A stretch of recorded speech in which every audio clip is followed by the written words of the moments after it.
You don't put you before us. And same here. I don't put me before us. That's like, what's that Roan quote? You be the best version of me for you, so you could be the... I'll be the best you for me. Yes. You'll be the best you for... Whatever.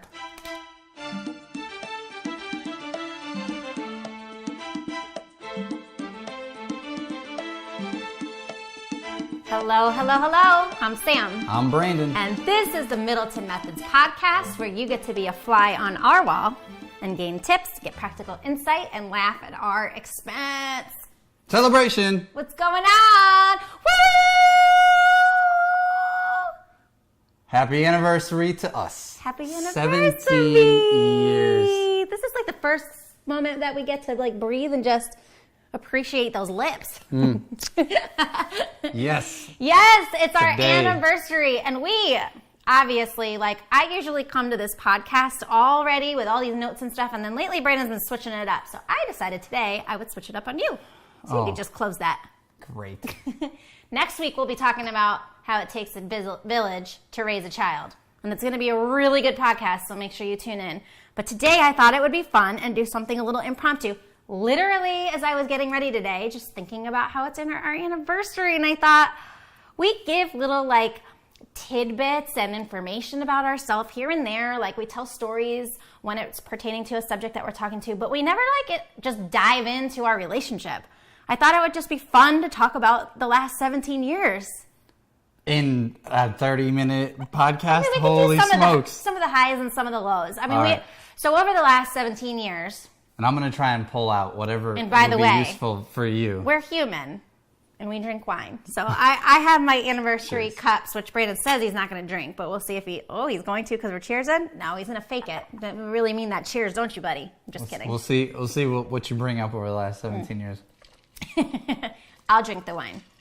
Mama loves some wine. Who else is watching that loves their wine? I know a few that tune into our show that like their wine. Feel Red free. Or white? Red or white? Feel free. It's 5 o'clock somewhere. Just pour a glass and enjoy a glass of wine with us today. All right. So, 17 years. That's a long time to be with one person. Mm-hmm. And it's funny because you threw up on our IG story today. I heard that wrong. Threw okay. up. Yeah. What did I put? You put on our IG story today the statistic that... So it said 17 years together and all these cute little hearts or whatever. And then... By the way, follow us on Instagram right now. Go to @Brandon and Sam. Brandon Instagram and is where it's all at. Sam. Instagram stories is where we have the most fun. Yes, you want to be a fly on our wall. That's really the place to do it. Because we put Instagram, good and bad. Remember back when this is a total sidebar, but remember when back when Max used to throw so many tantrums? We used to just put them on our IG stories. Obviously, they disappear in 24 hours, so you kind of have to tune in more often. But oh yeah, straight army crawl screaming. We would just put them on there. So the stat is that most marriages end by 8 years. And this is our 8th wedding anniversary. So that was a little... We made it! I think he didn't realize when he posted that it was our 8th wedding anniversary. And when I read it, I went, oh shit, it's our 8th wedding anniversary. But this is our 8th wedding anniversary, 17 years together. Yes, ladies, and I'm sorry, I'm not really backing you up on that, be together for 3 months, get married thing, because I had to put in 9 years of my life. So before he would put a ring on it. I really had to put in my time. That had less to do with her and more to do with me. Absolutely, it did. And I'm not knocking anybody that gets engaged sooner. Just usually when guys find out that we dated for as long as we did, they're like, "Oh, there's one more year, and we will have been together longer than we will have been married longer than we." Yeah.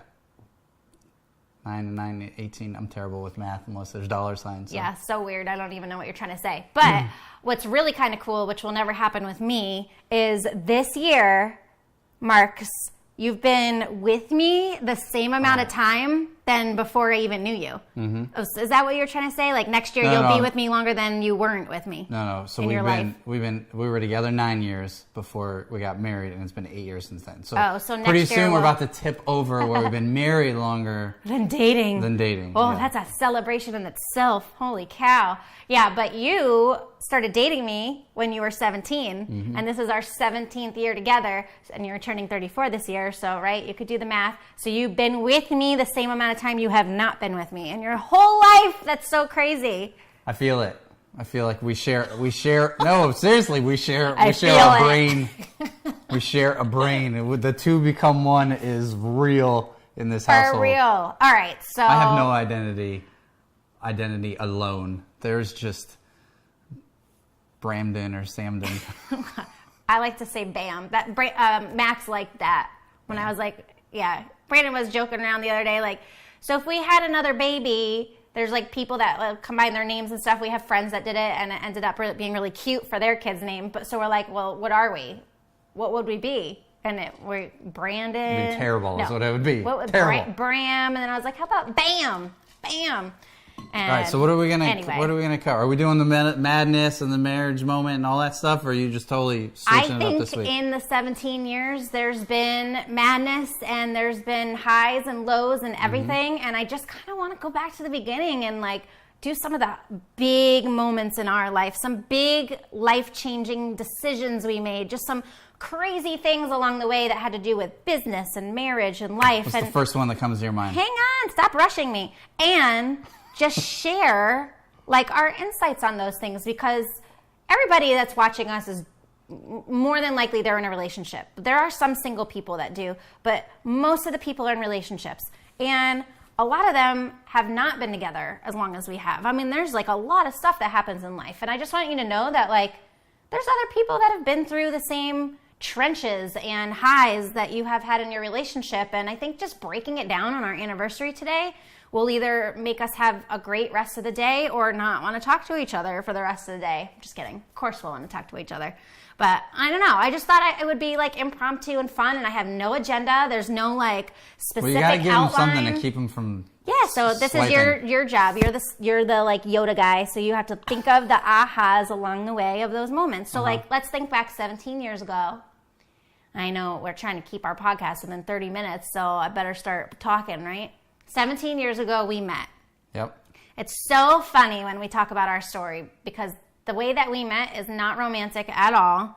Like So first lesson, when you're not looking for it, that's when it finds it. When you're when you're not like, I have some friends right now, obviously at our age, who are like, I got my laundry list.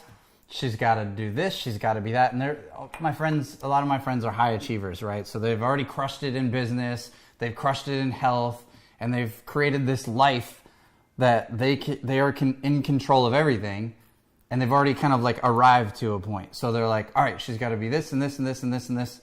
And I feel bad for them, because I don't know how you do that. Because if I had a list with you, you were probably all of those things, but I didn't know it at the time. I didn't know you, so like I couldn't just go off of a resume or something. Let's be real. I was a hot mess when I met you. Hot mess. Yeah. But I had a lot of good stuff like in there. You just brought it out of me. Right. And so I do think there needs to be some of those like non-negotiables when you're gonna share a life with somebody. However, you can only control so much, right? And so the whole core of that like statement or idea is selfish, right? And we're all selfish people. We're born selfish. Look at our children. I mean, I want. We're selfish right out of the womb.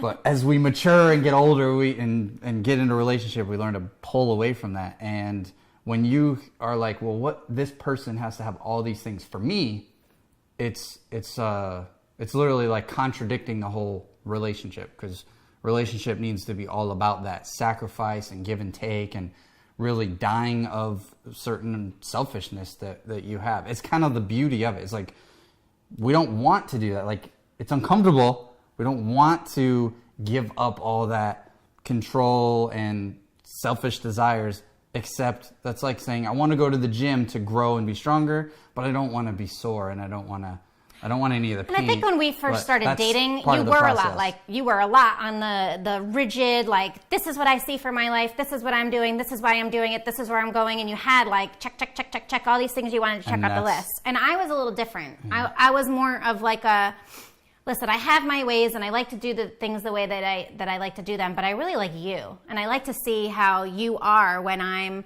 doing things that please you or make you happy or whatever, even all the way back then.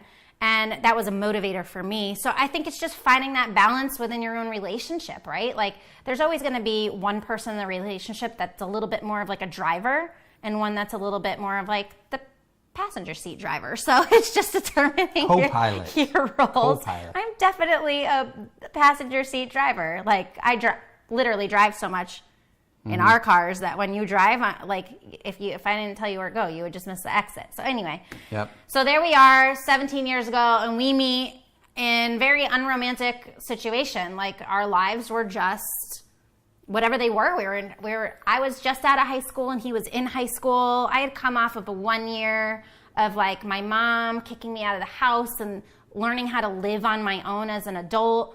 But in that whole like realm of things, like not to dive in too deep, but like in that whole realm of things, like I was heavy into drugs that year, and I was just a bad person. Like I didn't know, but who would want to be around me? And around the time I met Brandon was when I was ready to make all these changes. You had also just gotten out of a pretty crummy, verbally abusive relationship. Like the way your dynamic with your ex at that time was horrible, and you weren't even looking for a girlfriend. And then here I come, I was specifically challenging everything that you ever knew in your life is like what I came in to do for Brandon, was to just come in and challenge him every step of the way.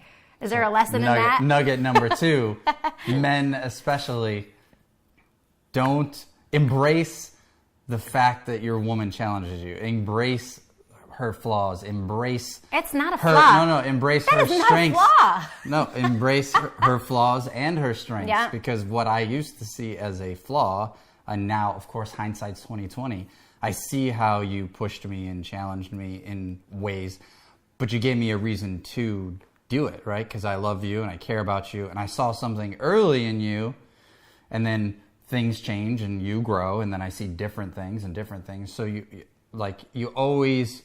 there was always a reason. There was always a reward along with the like, oh, this is hard, but it's worth it. Oh, this is hard, but and it's worth it. here's the thing. I came into this relationship really digging who you were. Like you were different than and you were younger, which was newer for me. I had just 1 or 2 other boyfriends that were younger than me. Sorry, I hate to cut you off, but can you relate this to maybe someone that you know who is older? Because I don't think a lot of people are going to relate to us talking about 17 and 19. that young. Well, so. the lesson for me was, yes, I came in and I've been challenging Brandon from the beginning of our relationship. And whether he met me when he was 17 or 45, it doesn't really make a difference. Like a woman and a man get together and they start to see the potential of where their mate can be. And they want that so much for the other person. Like I saw things in you that you didn't even see in yourself, and still do to this day. Like I see where you can go. I can see how much you inspire people on a day-to-day basis, or how much of your heart you're willing to give to other people. And I see this potential of how you can really impact people in the course of your life, like a Jim Rohn, right? Mm-hmm. But it took you years and years and years. Like the first time I said, wow, you just remind me of so much of Jim Rohn, like you're going to be the Jim Rohn 2.0, it almost like made you uncomfortable. Like still does. Right? And but you get more and more comfortable as time goes on, right? And I think that when 2 people are getting together, like we're supposed to challenge each other. And it's how much we embrace, like not telling us that we need to change or we need to go do something, but really lovingly seeing something so good out of somebody and wanting it so much for that person. We see people in our lives do that all the time in their business or for their friends. And imagine if that effort was all being turned towards your spouse, right? Like I love helping friends and I love being there to support my friends. But here's a really good little example. You're 40 years old or whatever your age is, right? 35. We have a lot of millennials that watch our podcast too. So what Instagram tells us. But you're saying even 45, so whatever. You're 30 years old, you're still single or dating or whatever, and you're not married yet. And you got to think of it as all this attention that you're putting on other things in your life is cool. I've done that before. There's seasons that my friends need me and I'm there for them. But it's always a little bit of a letdown, for example, when like a friend goes through a bad breakup and they really lean on me a lot for support. Like my girlfriends are real good at calling me because they know I'm not going to judge and I'm going to support them and I'm going to help pick them back up and get them excited to just keep doing life because the right person's really out there for them. They just got to go again, right? And at the same time, when that person finds the next person they're going to date or something, then I'm not needed as much anymore. That kind of hurts my ego as a friend. I think like, oh, you got too busy for me, even though I know that's not really the case, right? It's different in my relationship with Brandon, which I think is why I've always sided more with putting more time into my marriage and then even time into my kids, because I know they're not going to go anywhere for the next 18 years, right? And it's that you are never going to leave. Like we are in this forever together. And so any time that I'm taking to invest in something or someone else is time that I'm taking away from you. But at the end of the day, you're always going to be here. So you're my number one plan, my plan B, my plan C, like you're always there. So why wouldn't I want to invest more time into you, right? So I see that potential. I've always challenged you along the way. That's why. Because you're the one that's there. Where did that come from? When did that change? When did that change where you like really knew that I was committed? Because I know a lot of married people who have even been married a while, but it's still more, and this may sound harsh, but it is still more of a roommate situation where like I handle this, you handle that. We're doing life together. We're like partners, but it's more of a contract than it is like truly like this is one unit. We ride or die together. That wasn't there early. That wasn't there in the beginning. I know that. No, and that's very interesting because we're talking about like these milestone moments in our relationship, and that was where I was about to lead into. And then you just asked the question, so here it goes. Half the brain. We just morph our faces together like Dave and Buster's. Have you ever done that, Dave and Buster's? You like take two faces and make babies, and none of our babies look like those pictures. Thank God. Surprise. Oh my gosh, they're weird looking kids. Anyway, at the 3-year mark is definitely the one. I think we had this little stage where you drew me in more, which was a year and a half into our relationship where we broke up at the 1 year point for you to go do the college thing. Again, like take this to wherever you are in your life. Obviously, we're talking a little bit younger, 17 years ago. But you went to go do your college thing, and you know, guys want to go to college and date girls and just kind of have freedom or whatever. And that was like Brandon's like check it off the list thing. So we broke up, and we didn't really end up breaking up, right? We ended up like long distance dating, and not really like we talked to some other people, but like really our hearts were with each other. And when you asked me... I tried talking to other girls, but it wasn't that deep, right? I'm like, oh God, this is what dating in college is going to be like. Like, forget all the fun stuff could have been, I don't know. It wasn't that important to me if like there wasn't something more and I couldn't see any. And so I'm going to breeze through this part. Life. So on Christmas, you asked me to move to Florida with you. You gave me a key to your apartment for Christmas with a promise ring. And so that was like the first step of me really seeing, okay. Well, I screwed it all up a year and a half later. There's commitment, right. But then a year and a half after that, 3 years into our relationship, you totally screwed up.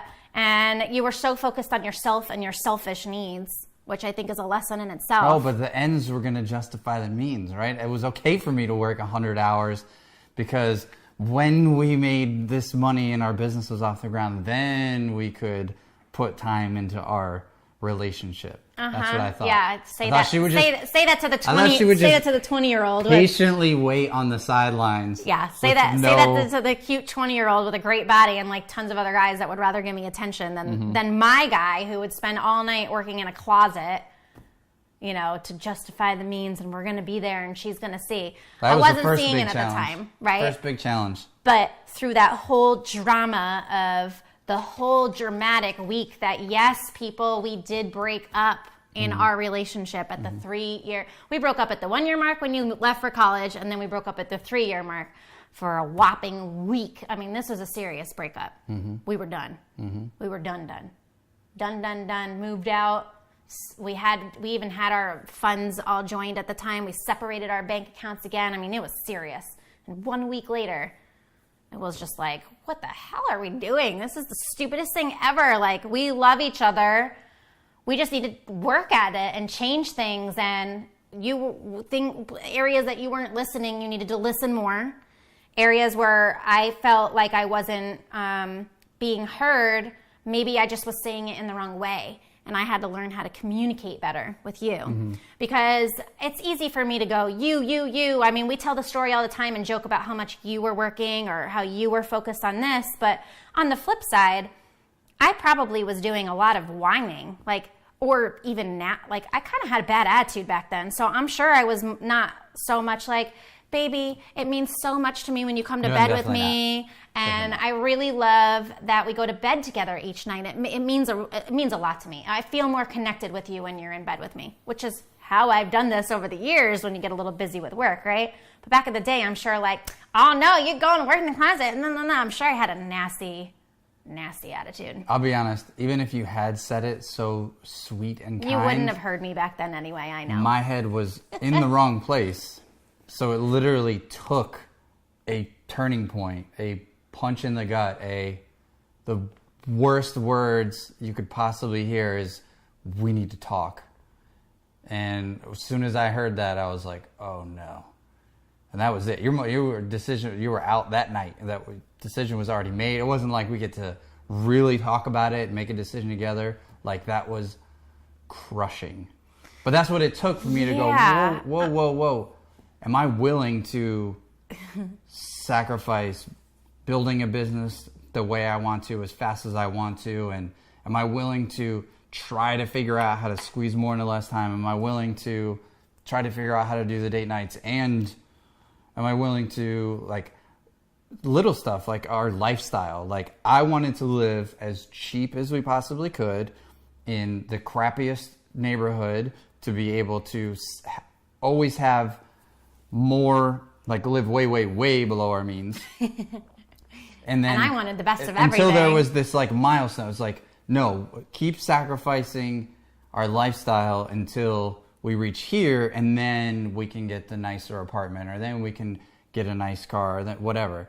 And I wanted everything to be a certain way, and that was another one of the ways that you challenged me. We're no, we need to what's the point in doing all this if we're gonna wait to someday live our life? We need to live and figure this stuff out. And that was a hard decision to make, and I wouldn't have done it for anyone but you. I know a lot of entrepreneurs that I am Don't close with. make me cry. No, I know a lot of entrepreneurs today.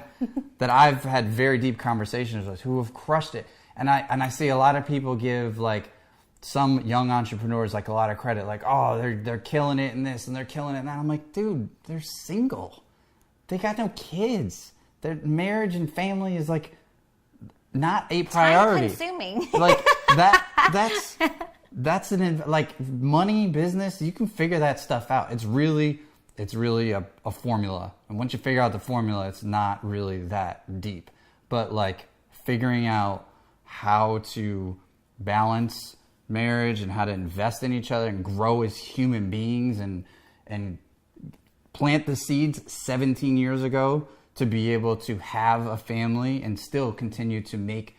I've said it since the beginning. You should write this down. She is your best investment. You'll get you have always said that. Infinite return on investment when you invest in her. And ladies, I think you should see it the same way, but I'm not a lady, so I'm just talking to the guys. Well, it is the same. It is the same.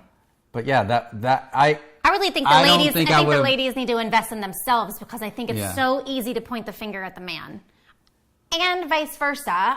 But yeah, but the guy's got to be the example. But I hear stuff, right? I talk to girls. I hear the problems. I hear the issues. I hear the complaining or whatever. And I do think that we have a tend to complain more than we tend to look for the answer. Mm-hmm. Or complain because we're really seeking the answer but don't know how to ask for it. So I think it is both sides of the fence do need to invest in themselves throughout their whole relationship.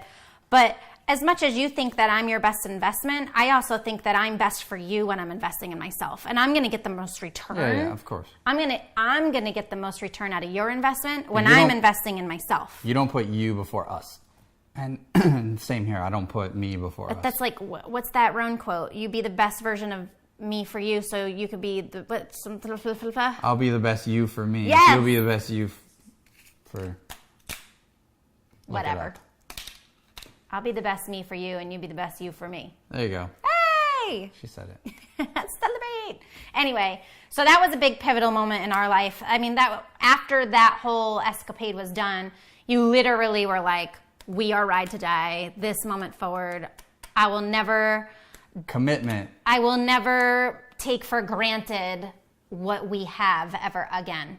So if you've been through a divorce, if you've been through a bad breakup, if you've failed in relationships, you get this... Let that gut punch... Yes, you get this serious look. Reprioritize your stuff. You get this serious look in your eyes when you really mean something. And I mean, I could feel it to my bones. Like, he meant that.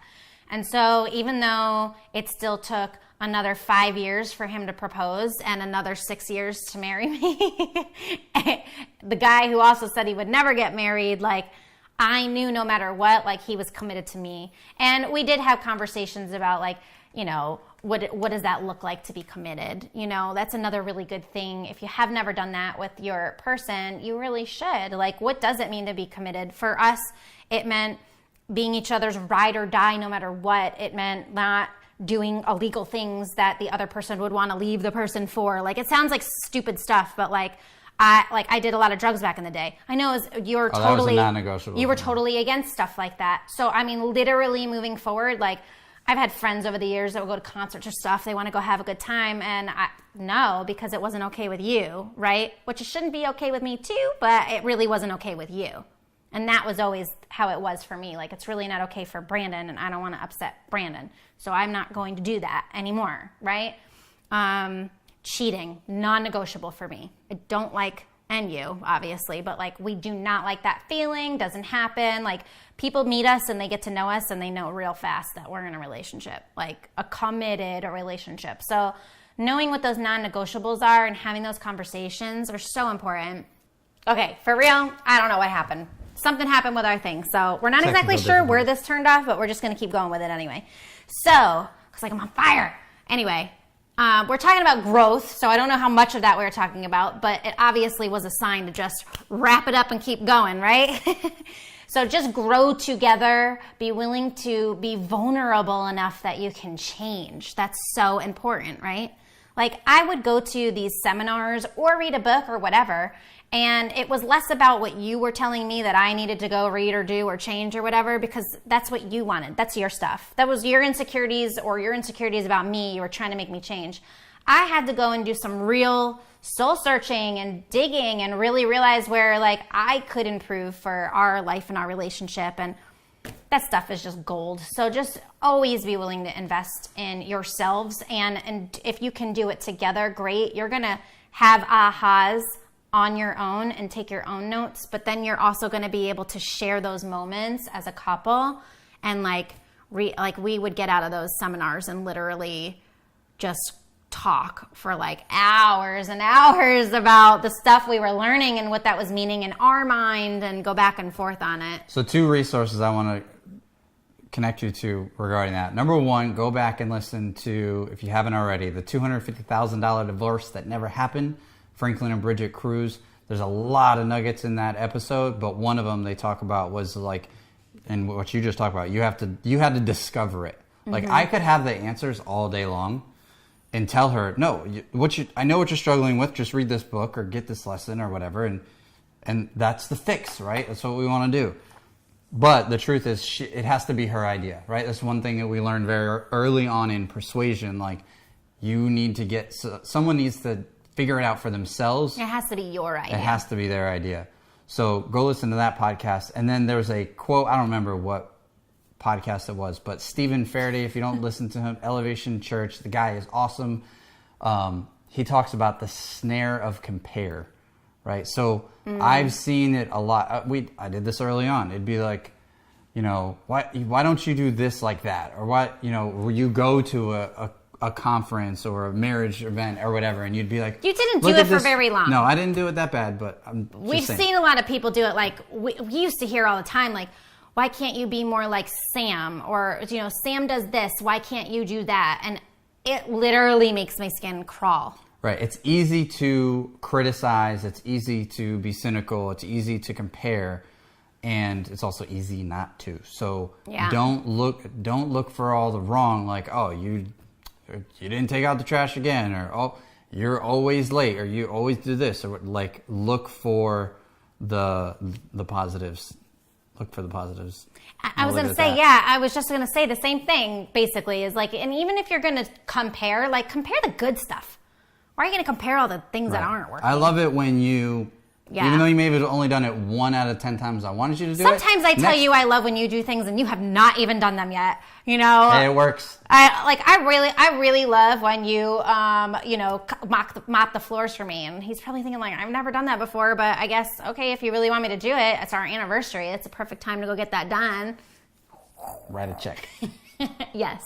And that is how he mops the floors for me. I disappear for a long weekend or something and I come back and the whole house is clean because he just had somebody come clean the house. And that works for me. That works. So, what's next? I would say the next we moved around a lot, so be willing to change, right? Be up for change. I was like so resistant to change so early on, and I learned like the only way to grow is to be willing to change. So always be down for change. So over like some years while we were growing our business and going to seminars and stuff, we moved around a lot. We didn't have kids at the time. It would be a lot harder to do with kids, but I'll tell you, I would stop at nothing to give my family the best life. We decided to do that before we had children. So when we had kids, we weren't moving around all the time like our families were when we were young. It was one thing we both didn't like, right? But if you're just getting started now and you already have children, don't feel like that option's out the door. Like you can move for opportunity. I know friends right now that are moving for opportunity, right? And they do have a child, and in their minds, they think it's going to give them the next step, get them to the next level by moving their location, and that's what they're doing. And I applaud that. I think that takes a lot of courage. We even did that when the kids, I was pregnant with Max and Peyton was a baby, and we're like, this is the last big move for a while, right? And we did. And don't be afraid for that change.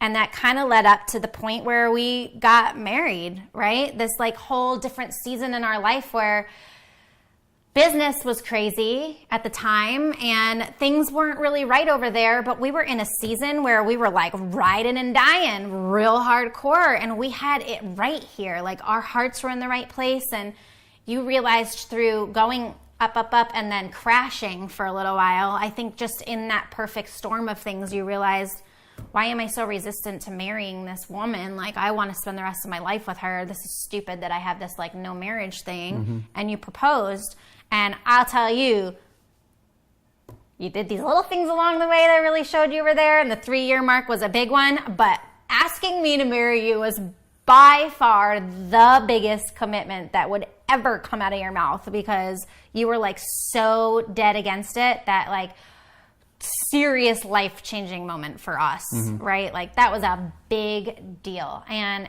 it was a really big deal for me too. I had said this thing to you once, like, you know, I'll date you forever. I'm never going to pressure you to marry me, but I don't want to be your girlfriend forever. I would be so honored to be your wife, right? And literally he already had bought the ring. He was already carrying it around, and I had no clue at the time. But he already had bought the ring, and he was already preparing to do this. And I probably just gave you the validation that I was going to say yes. But at the same time, like that was so important to me. I was building this desire to no longer be your girlfriend. I didn't want to be anybody else's but yours. And I would just date you forever and be your girlfriend. But how much cooler did like my wife sound at that one moment? So, I mean, just getting married and that whole ordeal, like we were so broke when we got engaged, so broke. I mean, we were living with other people at the time. We didn't even have a home. We were living with other people at the time. Very nice house. It's not like we were like in the ghetto. It was a super beautiful house we were staying in, but we did not have a place to live at the time. And we were struggling majorly financially. You were still struggling to get the business going, but we had it right in our hearts. And it super led us through some turbocharged motivation the second that turned on. Like, I think, what was it? 7 months after we got engaged, I found a venue. Like, I looked here and there. for stuff. But towards the fall, I started to seriously look for something because I figured if I got really excited about where we were going to get married, it would kind of motivate us to go and make it happen because we knew we were going to have to pay for everything ourselves. And sure enough, a month later, we put down a deposit for a wedding we had no clue how we were going to pay for.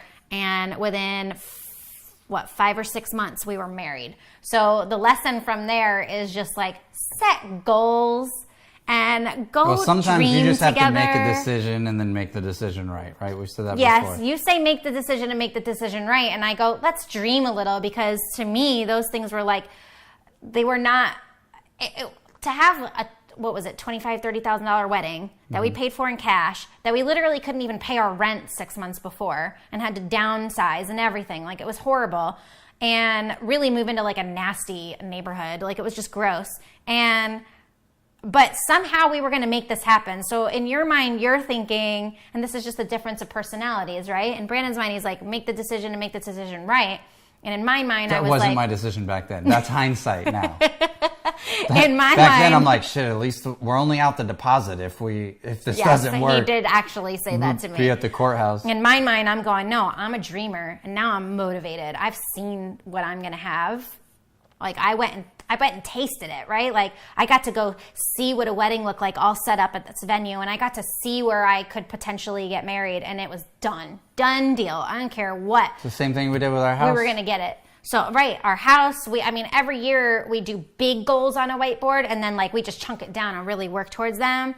And that's a huge takeaway. Like, if you're not goal planning with your spouse, you really need to. And we say it a lot. It's not like this is the first time this has come out of our mouth, but I really do feel like repetition is key. And if you're still not doing it, start, because that's so huge. It's so major. Anytime we really want, need, or desire change in our life, our lifestyle, just things that aren't working or whatever, those pivotal moments where we can see the finish line and we're in agreement. And whether it's something that he sways towards a little bit more wanting, or me, it doesn't matter. Like, we're in this together and we want to see each other happy. And so we just swing for the fences and we go for it, right?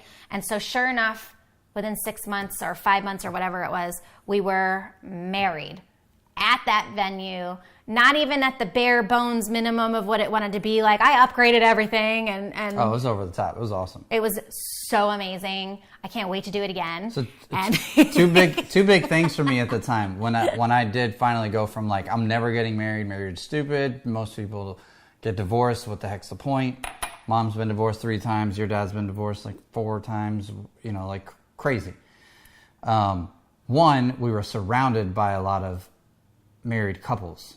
So we got to see what we hadn't seen in our own family. That really, really helped, was to be around people who didn't have bad marriages and always talk about, the old ball and chain, or like all the negative things about marriage. Like, if you go to any bar, you'd probably hear a bunch of guys complaining about their wives. So it wasn't that kind of environment. It was lots of love and sacrifice and watching like people when, there's no cameras on, there's no stage, like seeing that it was possible was like, oh, okay, I get it. I see what that looks like. And then the second thing was, I forgot it. So. Oh, okay. So now we've got marriage out of the way, right? We're married. Yay! And we got it good. But we still had some desires to grow our business and grow our finances. And we definitely, we talk about seasons a lot, and we totally, we shifted gears. Now we're married. We didn't even take a honeymoon. Oh, sorry. I just remembered it now. To this day, well, now you're going to have to wait. So to this day, we still haven't taken a honeymoon, and... official honeymoon, yeah. We have not taken a honeymoon. We've never actually taken, a week trip where we decided, it's always had to do with other people or business. Always. I'm not complaining. We travel a lot, and I really love it. And we didn't have a honeymoon. We were busy at the time because we shifted into a season of work after that. Now it's like, okay, we really want to grow this business and do this, because next step is to start a family somewhere down the line. And in order to do that, we need to get our stuff in order, right? We can't be downsizing into some apartment that we could barely afford, out of the apartment we couldn't afford. We need to make some serious life changes.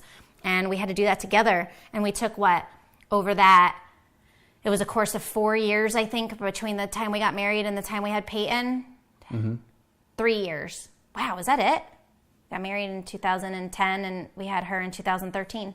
So 3.5 years that we just literally like went hard on growing our business. Yep. That's a long season, 3.5 years.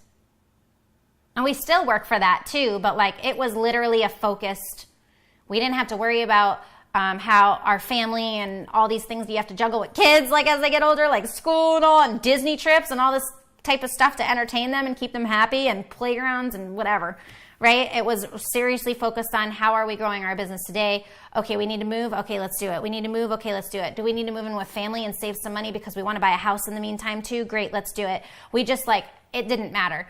We knew where we wanted to be, and we knew it was going to take a little bit of time to get there. And just like we kept making those shifts and adjustments along the way to get to that point where we were ready to start a family. Do you have any input there? You want to backtrack to your thing, or are you good now? I was hoping you would forget it.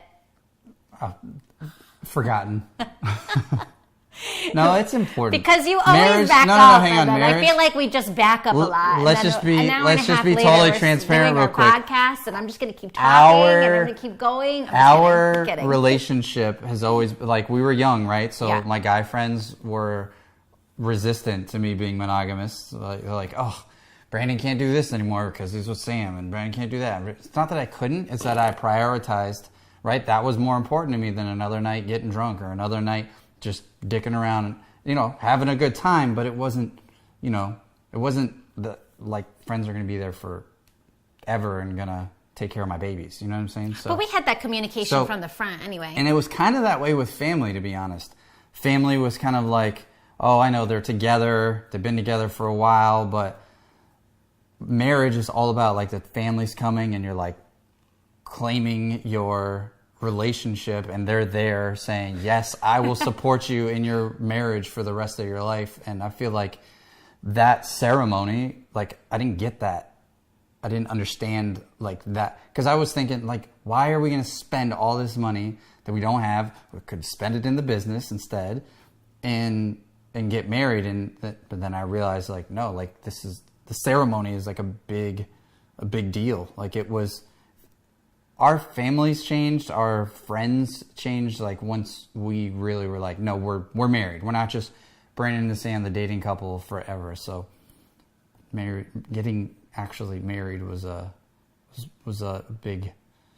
I feel like there's so many nuggets in this one. I'm so sorry. We're just totally throwing up all these amazing things that we learned along the way, and I hope it's not overwhelming. But it made me think of this something like so simple, and I'll make it within a minute or less here. But just real quick to the ladies, like never be afraid to just like walk the line you know you're supposed to be walking to, and know that your man has your back. Like when you guys are communicating and you have this communication, and what sparked in my brain, which is just a real simple example, but you've had many examples of doing this for me throughout our whole relationship and our whole marriage, of just like when I really want to get something done, like you support those goals and those dreams, and knowing that you always had my back. Like when we were getting married, I walked down the aisle myself. Nobody walked me down the aisle. Let me tell you, it was a long freaking walk. It was really long. It was intimidatingly long. The second I walked out the door on the wedding day, I was like, damn, this is a lot longer than I thought I was going to be by myself. And I was just crying the whole way up. I was such a blubbery mess. But like leading up to the wedding, I really like tossed back and forth about, you know, whether to do the quote unquote right thing and have my dad walk me down the aisle and stuff. And it just didn't feel right to me. And you had my back on it. And just lots of little examples of that along the way in our life and our relationship and business decisions and decisions on family and decisions on our friends and just all these things along the way. Like I knew you always had my back. And I think that's really a solid core, and like it cements the foundation of a relationship and a marriage, to just know and trust. And you have to continuously do actions for me to continue to always have that trust and know you're there. And I'm still not off the hook. I still have to do it. I feel like it's a lot easier these days. It is definitely easier. But like back in the day, like I confidently, even though I was a blubbery mess, like I confidently walked out the door that day on my own and walked down the aisle to you, because I felt like leading up to that moment, it was us. There were tons of people that were against what we had done or were doing, or even getting married, or, you know, friends had lots of bad things to say along the way. People tried to break us up, like all these things. But at the end of the day, here we were coming together and saying I do. And I don't care if you're 17, 30, or 50. That stuff is in your life all the time. There's always going to be the naysayer. And it's just like choosing the right people to be around has been a real important thing in our relationship. But I've always chosen the right person to be around, which was you. Like, you were always there at the end of the day. So, like, total sidebar on that note, but I had to just share that because that was like a big thing for me. And I think it's a big thing for us. Like, you say that like with the guys, and they would always like be like, oh, why are you hanging out with Sam? Or do you have to bring Sam? And I always liked that you had my back on that stuff. There were some things, obviously, that like a bachelor party is not like, hey, I'm bringing Sam, even though I would probably have more fun than you would have. But at the same time, it was like, I get it. You know, like, there's a moment where like I'm really not supposed to be there, and I understand. But a lot of the stuff that we did together throughout the years was having each other's backs. Girls used to do it to me too. It's not like, I feel like you got more heat from your guy friends than the girlfriends, but like, because it's almost more socially acceptable for the guys to, like, the guys are the producers and the guys are the ones working all to I think it's pay like this, for most of the stuff a lot of times. Shtick So with guys about like just like puffing their guys chests and doing this crazy stuff, but with girls, it's like girls would be like, I want to do a girls' night, and I'm like, well, how about we just do a group night or a family? You'll love Brandon. Like, my girlfriends love you. Like, they come to visit, and they're like, are we going to see Brandon too? Like, it's not just about me and my girlfriend when they visit, right? Like, they want to come sit with you and talk with you too, and I think it's a beautiful thing. Like, we've built something beautiful, babe. Happy anniversary. Happy anniversary. High five your neighbor. Here we are, let's say after marriage, the next real big pivotal moment was having kids, which you are very, very well aware of with the Middleton Methods podcast, because you guys got to dive into our lives in like the heat of having these like crazy ass toddlers that totally were, well, not Peyton, but Max was driving us nuts at the time, and like tantrums and everything, and just like, now we have another part of life to balance. And I think the pivotal moment for us was not having children, but after Max was born, because Peyton was super easy. It was like this laid back, chill kid who just like she was like a little ride or die. She was like my little mini me ride or die. Like, we could sit her at a restaurant, she would just chill or whatever. That's why you're so in love with Peyton. And then Max came along like, I'm just going to stir up the pot and can't go out to eat anymore. And like that life that you thought that you loved, like it ain't there. So figure it out. And we really had to readjust and learn that. What's like the big lesson there? I feel like the big lesson is to just love. I love Max because just like you pushed me, he pushed me. Yeah, like, he does push you to be a better father. Just to be which is different than a better husband. To be less selfish, because Peyton could have fit in a nice little box and could have been like scheduled and structured, and she's only one and there's always two of us. But Max definitely put me through a season from like 2 to 3 years old, especially. I feel like he was, no. That was the transition. 1 to 2 years old. It was from birth to 2 years old. Yeah. Birth to 2 was really tough for Brandon. But it's all perspective, right? It's all about the way you look at things. And anytime something gets hard, I don't have a smile on my face about it, but in my heart, right? You don't. You get the face. In my heart, I know, God, universe, whatever you want it to be for you, God, what are you trying to show me here? Because this seems crazy, or this is way too hard, or why is this not make sense, or why I know there's a lesson to be learned here, and I'm gonna find it. There's a way to grow, there's a way to strengthen, there's some push-ups you need me to do. Thanks for showing me. I don't enjoy them right now, but I'll and I think the big lesson there is just knowing, for the ladies, like, your man does not have it all figured out all the time. Yeah. And it's okay for them to be human and break down a little. And where Brandon had it right in so many other places, being a father to a boy was not where you had it right at first. At all. Like, having that second child, and like, I'm totally not trying to like bash you down. Supposed to come out as a man. But you really were like, he was like a really crappy dad for Max for like the first year. Like, was disengaged. He was like, I don't really feel anything for him. I feel like he almost went through like postpartum, he was so right? selfish. It was all about him. He was a baby. I know. I'm saying. But here I am as a mom, and I'm hurting because I'm a mom and a wife, and I'm going, I want nothing more for these two than to connect. And so it's okay to lead sometimes. And where your man definitely has his roles and stuff in the relationship, let him lead on those places. But where you see he's really struggling, be willing to come in and scrape off that dust and pick him back up and help him move on in a way that's really going to be productive for him. For us in that situation, it was realizing Brandon really is not figuring out how to connect with Max, and sending him articles that I'm finding is not resonating because he doesn't care about reading these articles. And I just had to start showing him and leading by example in my own way. And I would tell him all the time, all we have to do is pour love into this kid. He's going to be an angry little you-know-whatter if we just keep like being frustrated around him all the time. And it's a different dynamic with 2 kids. So how do we get Peyton involved more? Like, because she was such a loving little sister. But how do we get her involved more? How do we involve Brandon more? How do we, like, I would talk to Peyton like, let's get daddy really excited about this or that or whatever. And we would just like really start to involve you on love more than frustration. And I just think you went through a little season where you forgot about focusing on the positive and you're just focusing That's all too much good. on the negative. I'm not going to take anything away, but that's Don't about take half anything of it. away. That's about half of it. The other half was it just got to grit and bear through it, and time heals a lot of things. Time grows. Time helps you. It does, but if you didn't take those actions, like. See, like that's what I'm saying. It would be like, Brandon, you need to put love into the child. Yeah, and the more you exercise that muscle, of course, the more it started to come out, right? So it was more like you telling me to go to the gym, but I still had to go to the gym. I still had to do it, but you couldn't lift the weight for me. Yes, and at a certain point, if you're not doing it for that one person, who are you really doing it for? Because at the end of the day, Brandon didn't flex the love muscle with, that sounds terrible. Brandon didn't flex his muscles to like pour love into Max. That really sounded terrible. Love muscle is definitely whatever. You know what I mean. Anyway, sorry, cut. But pouring love into Max was hard for you. That was like asking you to go do the dishes because you want to do the dishes. You didn't want to do it at the time, but you were also doing it for me. It was something that was important for me. It was something that was important for Peyton. And having another person in our house for the next 18 years, it was going to be really important to get them to get along with all of us. Some of the best advice that I got, or whether it's advice or perspective I got from one of my dad mentors before even having kids. Like, we were pregnant with Peyton, and he was like, the first 4 years, just buckle up. The first 4 years are going to be challenging. There's going to be less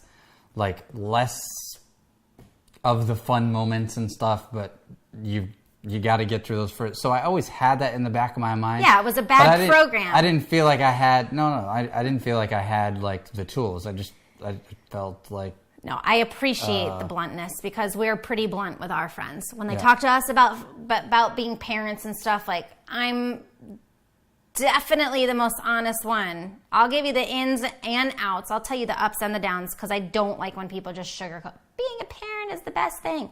Being a parent is the best thing. And it's a lot of work, right? It's the hardest job you'll ever love. And then there's the parents that are like, oh, worst thing I ever did. And I'm like, wow, that's really not how I feel. That's not going to help anything. So far on the other end of the spectrum. Good luck to you guys. But there's a balance in the middle, which is like, yes, it's amazing, and yes, there's going to be struggles, just like business and just like life and just like marriage. And, at the core of it all, when we're summing it all up, because we're pretty much at today, which is 17-year anniversary, which is, there's going to be changes and there's going to be things that happen. And you have to be willing to dip and dodge and learn and grow and just be flexible to all the stuff and know that at the end of the day, it's not really in our control, but we can do our best to just be positive and happy through it all, right? Mm-hmm. Like, we make our day as happy as we want to make it. We can wake up miserable and think that today is going to be another shitty day, or we can wake up excited for another awesome day. Yep.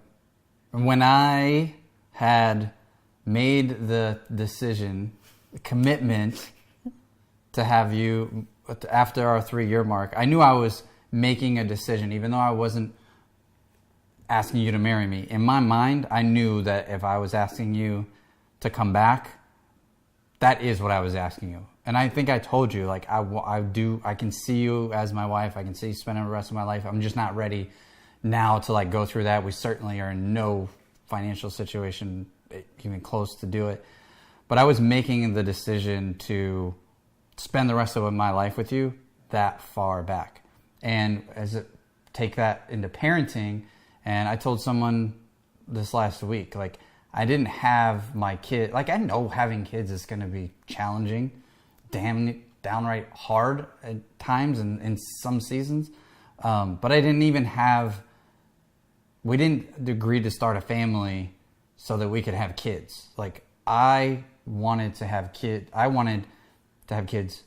for grandkids. Like, my grandfather was the best father figure that I had in my life. Loved my grandfather to death. So, like, I feel like that was probably subconsciously, like, I always was like, man, I saw how my grandfather poured into my brother and I saw how he was and how unconditional that love was, even though I didn't see it in a lot of other places. And so, like, I just fast forward. Like, my reason is multi-generational, right? So when you put it in that perspective, then the little things that you do that upset me in a marriage over the years, or the little things that the kids do, like, they upset me, and yes, they're hard at times, but it's nothing that's like throw in the towel or I'm done or I'm disconnecting from this. Like, no, we're in this thing for the long haul. So yeah, if you can have that perspective or find your own, but like, my point is, I think a lot of us walk around like just trying to make it through the week, or just trying to make it to the next month, or maybe, you can think a year ahead, but try to think bigger than that. Try to look at how what you're doing today in your marriage is going to affect how your kids' marriages turn out. Look at what you're doing and how you're loving on your kids. It's going to affect how they love your grandkids. You know what I mean? So that's long-term commitment right there. Yeah, but when you can think that, when you can have that perspective, it's simple. And we talked about a whole bunch of stuff, but I think pretty simple. And I think at the core of things, when things get hard and you want to throw every lesson and every good vibe thing that you've heard, right? You can listen to all the motivational videos, but when push comes to shove, there's a lot of people who forget all of that information because it's just too hard. And for me, it's never too hard because there's a much bigger goal here, right? There's more than just me effect. There's more than just Brandon and Sam. There's more than, it's the Middletons. It's the Middleton Generation. Methods, madness, moments. It's all there. All right, put a bow on our... I want to leave you guys with this. It's probably something that's a little bit more controversial in our house, because I know Brandon is definitely more of a hardcore, you commit and then you don't change your mind. But I do want to challenge you to really dig deep and soul search and do it. And challenge your spouse to do it, and do it separately and do it together, and make sure that you guys are in alignment. And if you're not, either what are you doing to change that so that you are, or what are you doing to change that so that you both can find the right people that you're meant to be with? And I know that's a little bit more controversial for you, especially on the marriage sense and stuff, but I think it's important to me. I've seen plenty of people that they're willing to put in the work, but they're with somebody that's not. And I think there is a turning point where you just have to know your boundaries and your limits. And I did know those dating and through marriage. Like, we did date for a really long time because we were meant to hash these things out before we got married. But yeah, I can think back, like, if we had gotten married after a year or two of just being together and trying to get through some of these really big, crazy, life-changing moments in our life, especially if we had kids like years before we were ready to, where would we be? We always say we probably wouldn't be together. Mm-hmm. And so I don't want to say, like, we're so hardcore for marriage that you have to figure it out. I've just seen people that want to put the fight in so bad, and they're with somebody that just doesn't want to put the fight in with that person. And I don't think that's fair to that person either. So really, like, this is more meant to inspire you to want that for you and your spouse, or any future relationship you're going to be in if you're not married. But at the same time, like, really take time to soul search and figure it out. And ultimately, I want everybody to really figure out how they're going to do that with the person they're with. But if it's a one-sided thing, you just have to know your boundaries and your limits to how far you're going to let that go before you make a move to have your best life that you're meant to live, right? I don't think it's fair for people to stay together if one person's in it and one person's not. Because then that person doesn't really ultimately get to live the best life they could live. So yeah, that's hard for me to... I know. I got nothing to speak on there. I know he doesn't, because he doesn't believe the same thing. Well, I don't know. I have no experience there, so... Well, I know, because we developed that differently. But if you can think of a couple of examples of friends in our lives that have gone through those hard moments where just one person didn't care, or like one that comes to the top of my head is just one that like consistently was cheating on their spouse, and the spouse wanted to make it work so much that the other person would literally just cheat, knowing that they could get away with it. Like it was okay for them to just keep doing, because they really didn't want to change things. Like that's not fair for that person to continue to be in a situation like that.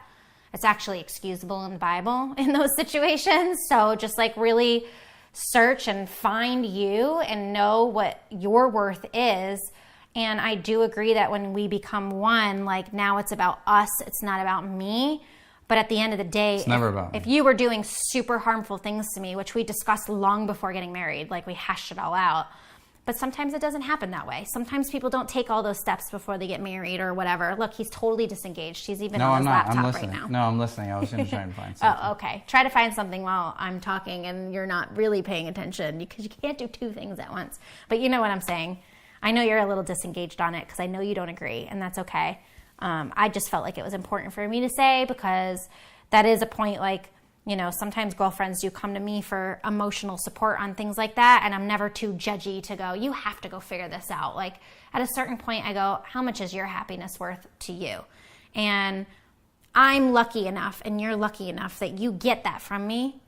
But like, we don't even talk about it. There is no limit, right, in your mind, because you know I would never take it that far. But I'm sure at some point you had to think like there was a limit to how far I could take it, to where you would possibly be like, Matt, she ain't worth it. And like there was for me. I'll say you pushed the limit on many occasions, but it never, I still loved you more. So because we grew from it and then we moved on. Right. Sometimes that doesn't happen though, right? Sometimes just people just keep diving in and diving in again and diving in again, and it doesn't really like, there's no result that happens from it. So it's just, of course, the whole point. My perspective is going to be, well, did that person really do everything they could to love on him?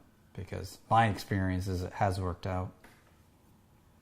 And you've had your crazy moments over 17 years, and I've loved you through it and just watched you soften and soften and soften. You're so right. I've been the only crazy one. I've been so crazy through the years. You've never done anything wrong. I didn't say that. That's not all I said. See how it starts? I've just had less crazier moments. Okay, so while he wasn't paying attention to what I was saying because he was disengaged, he found something. What was it? Do you have anything to wrap this up? Or if not, I'm going to. That was my wrap up. Oh, okay. It's just that it's like so important to really just go take some time and be good with what you've got, or really have some good talks to see how you can get in that direction or not get in that direction, but like hopefully get in that direction. I mean, feel free to reach out if you need to. I've been there. Like Always. He said, I've been crazy. I mean, I've straight up been crazy. So we've been through these things, and that's why we do this podcast, because it's so important to us. And I know he doesn't like when I go off on tangents, like if it's really not working, but I know he's a believer in a ride or die situation, because he's got that from me so easily that I think he can forget that sometimes it's just That's fair. really not that easy. Sometimes the other person isn't willing to put the work in back. And what do you do in that situation? Oh no, we'll probably have to bring in an expert to talk about that. I guess we could. Yeah. We should definitely do that. But next week we're talking about It Takes a Village to Raise a Child, which will be a very good one. I'm sure Brandon's it was his idea, and it's so true. Want to talk about sister wives and stuff? Not really sister wives, but our joke about sister wives anyway.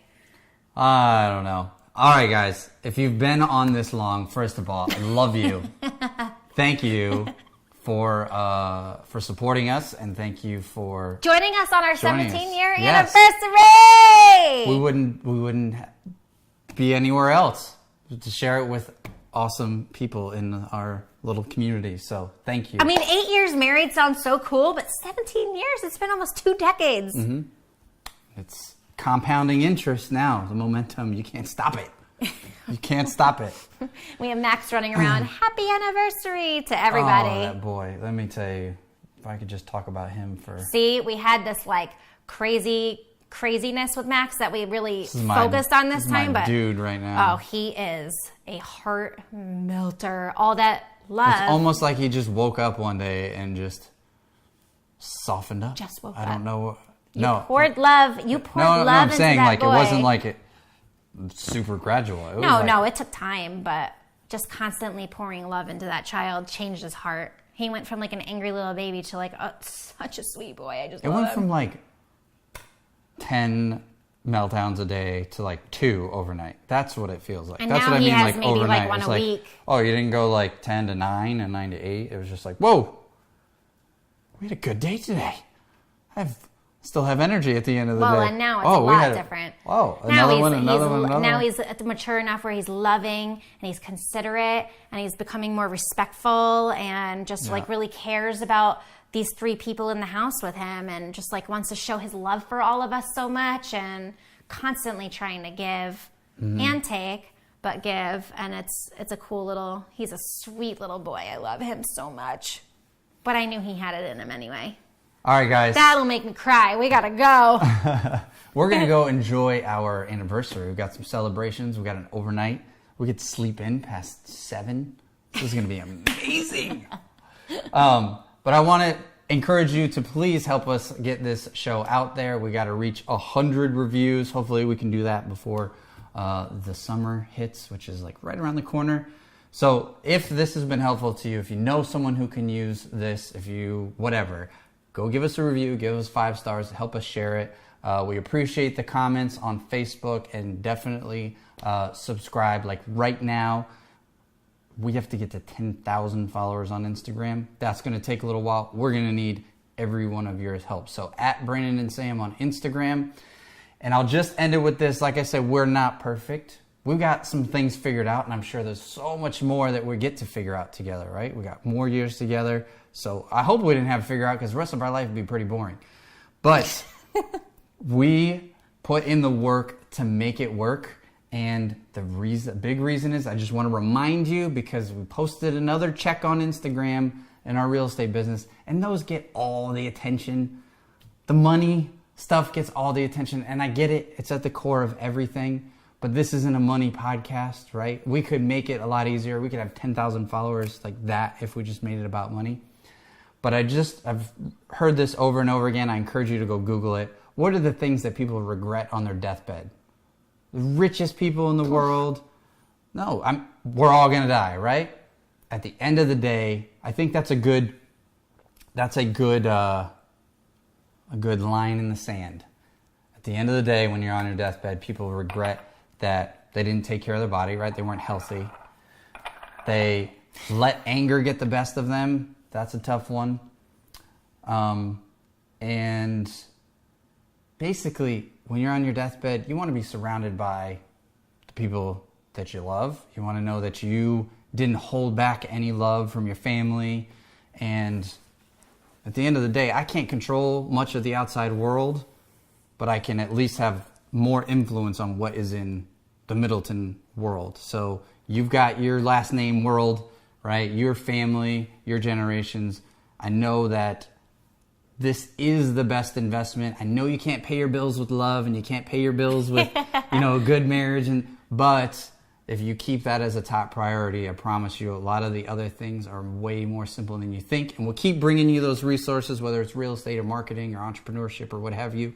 But you got to keep this as a priority because that's where it's all at. Yeah. So we appreciate you guys. This has been another episode of the Middleton Methods podcast. We'll see you next week. Peace out. Did you know, by the way? Oh, here we go. This is episode 69. How funny. It was our anniversary podcast. 69 and April 17th on our 17th anniversary. Ooh. Watch out. Time to get kinky. Bye. All right. Take care, guys.